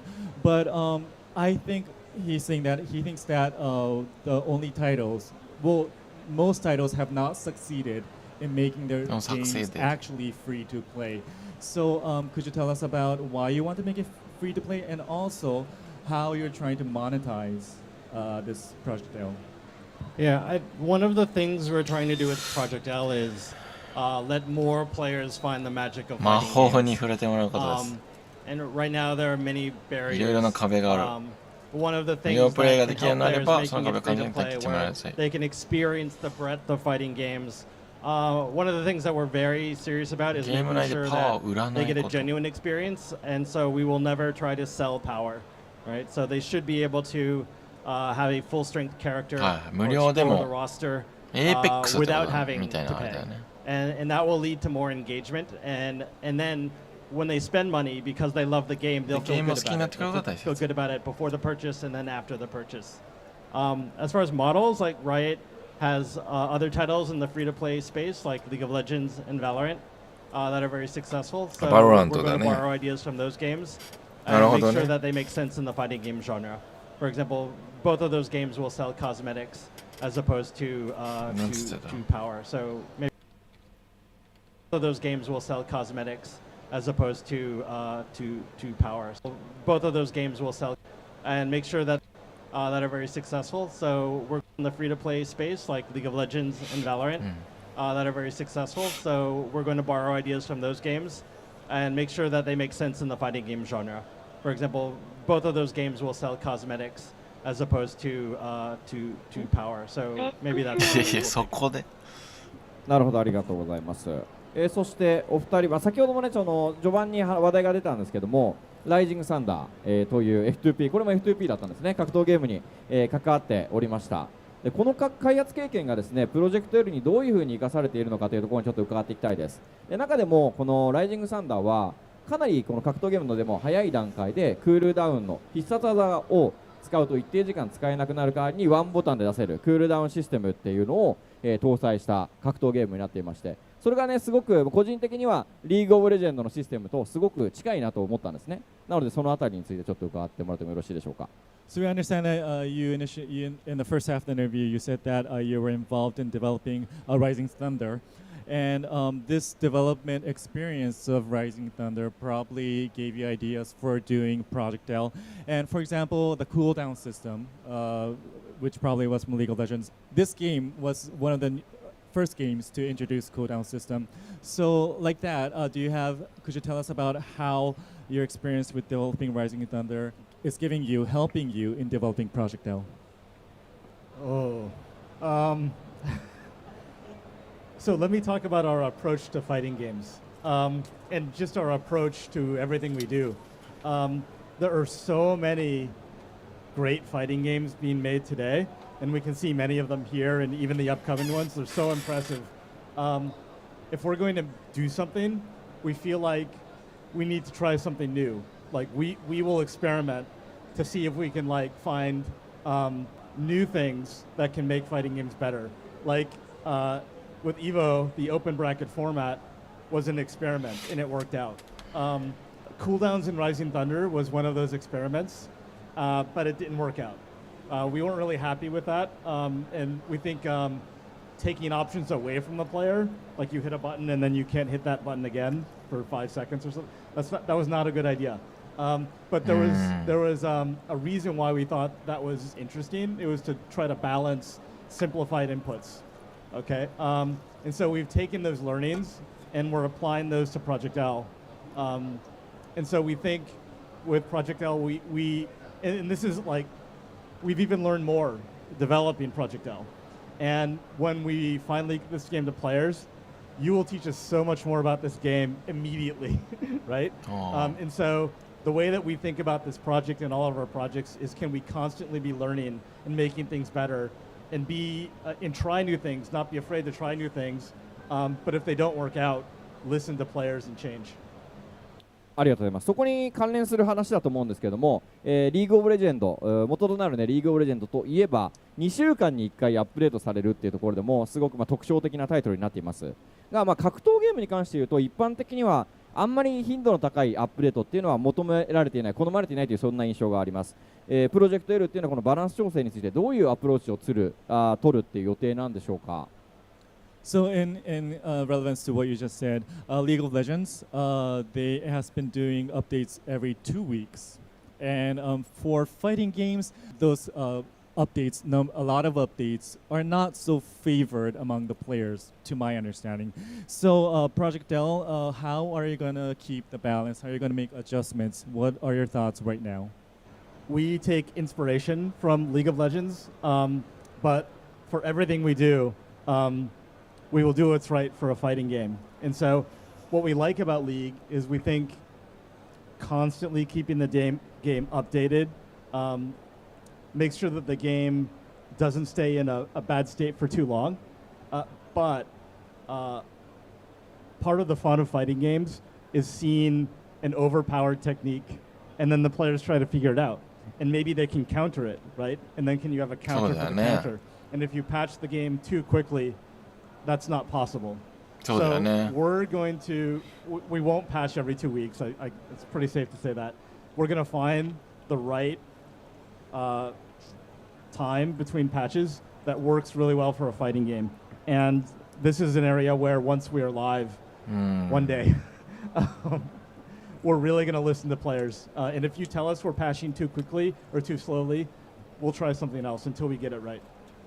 ありがとうございます。そこら辺は、その臨機応変に、それは1個前の質問の回答にすごく寄り添っていると思っていて、その皆さんからのこの聞いた声をちゃんと反映していいものにしていくっていう、多分そこだと思うんですけど、はい、ありがとうございます。でこれが多分最後の質問になりますかね。現在このプロジェクト L には5人のチャンピオンがもう発表されております。ジンとアーリとエコーとダリウス、イラオイの5キャラですね。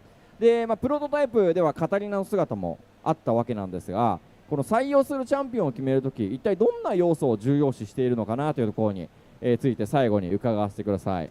So this probably will be the last question for this session. Currently in Project L, 5 champions, Jinx, Ahri, Echo, Darius, and Eloy are announced. And in the prototype, Catalina was also there.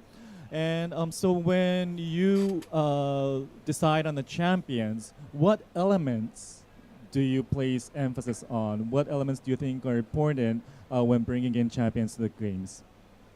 I think one of our strengths on Project L is how many different kinds of people we have that are passionate about the game. We have old fighting game players, we have new fighting game players, we have people who are new to fighting games, and we have people who maybe come from the League side, the League IP, right? And so when we're building a new champion, there are obviously fighting game concerns you want to consider, like what is their archetype? Is this a grappler or a zoner, right? What is their style? Like, how can a player express themselves differently within that genre, right? We're also trying to look at the source material, the League IP, and really try to elevate it and say, for a character like Darius, what does Darius represent in League? And what's the best expression of that in a fighting game, right? They're very different games. League is very helicopter view, top down, and fighting game is much, much closer inside view. And so how do you make sure that that power fantasy, that essence of the champion is true to a fighting game, but also true to the League IP?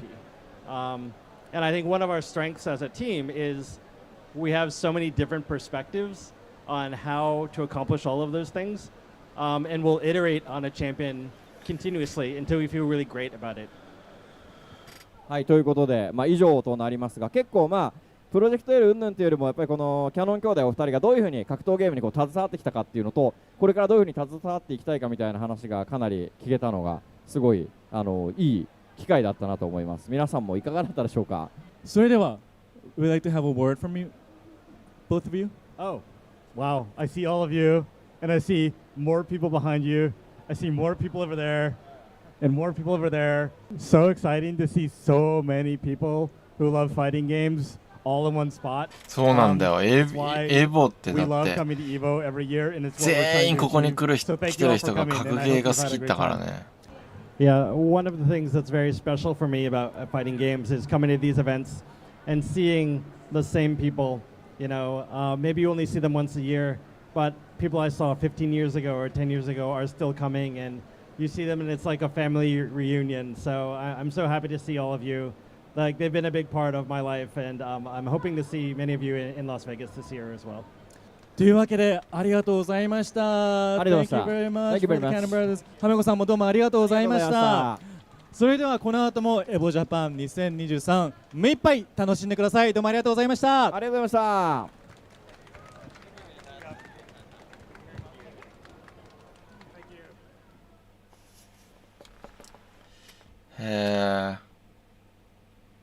でリリースはって話なんだけど、そこを聞いてよって話なんだけど、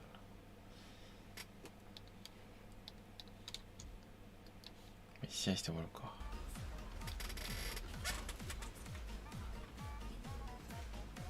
まあ楽しみですね。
もうペックスもうめちゃくちゃアップデートしてるっしょ。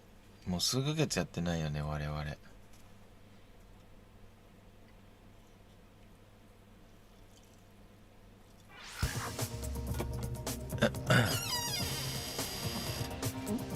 ペックスやるでも、松さん的にどんな感じなんですか？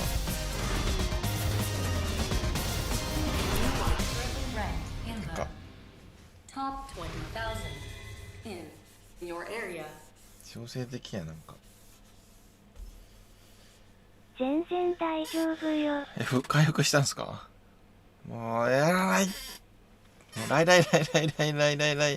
来の木でいいみたいな。ブアルシャン的にダメ？いやまあいいっすけどなんかあんまモチベがな。ああそういうことか。じゃあやろう。やらん。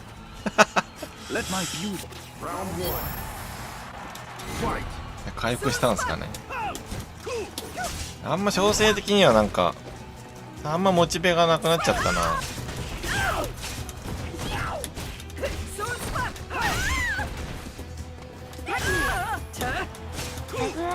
振りが解消されたら良い。いや無理でしょう。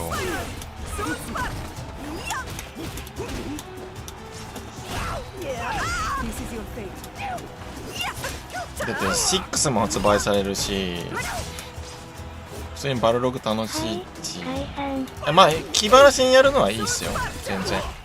だからなんか上手くなるとかではなくて、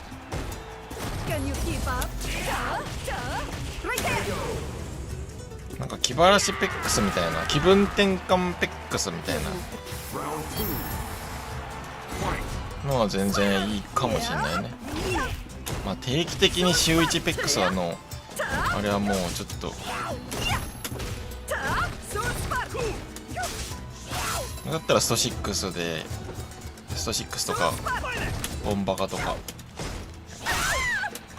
まああとは普通に作業に時間使いたいかなっていう。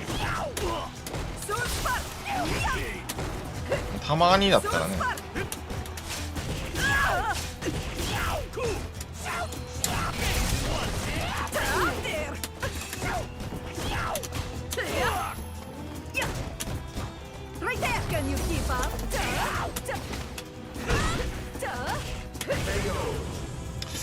長いな。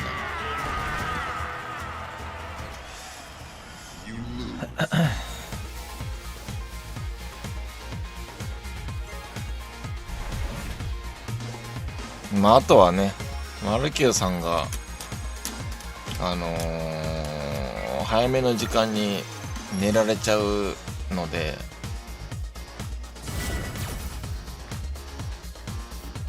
遅くても10時とかなんじゃない？ 10時までとか。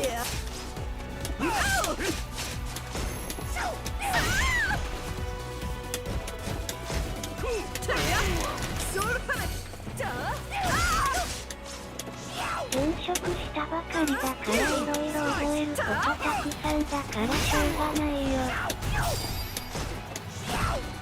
朝も早いらしいですね。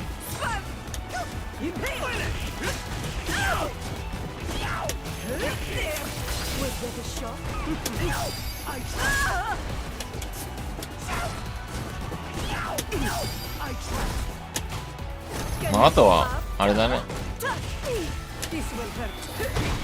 マイ電柱が来てない。な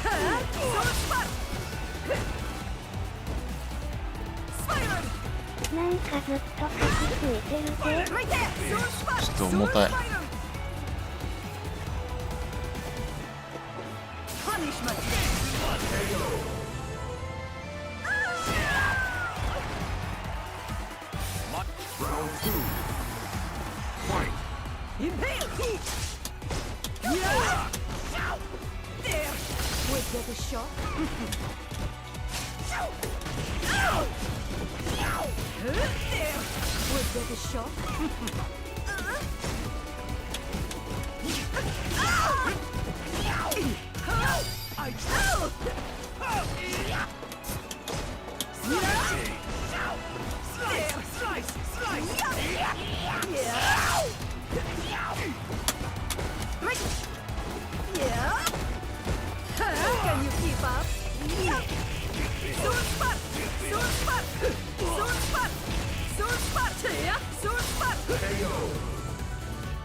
あ、今 CA じゃね？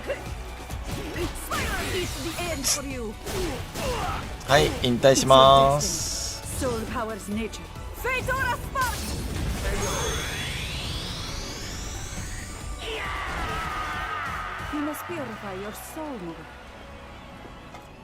いや、ニュー PC 欲しい。ニュー PC 欲しい。ニュー PC 欲しい。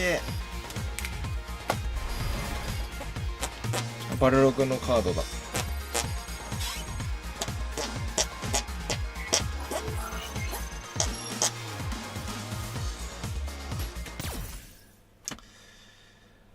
その前に冷蔵庫なんだよな。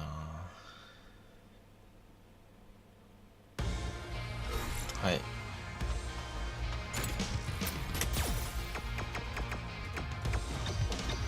ベスト6、まあ、マルキューさんが今月末ぐらいにはマイ電池来るといいっすね。回線と。で、ベータ版できるといいっすね。一緒に。ではまた、ぬは。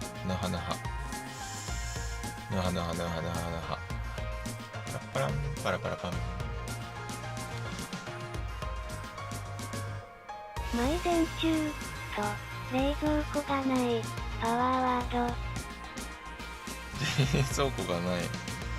だってもう6月6日になると1年経っちゃうもん。冷蔵庫がない生活1周年。だからもうちょっとで買う。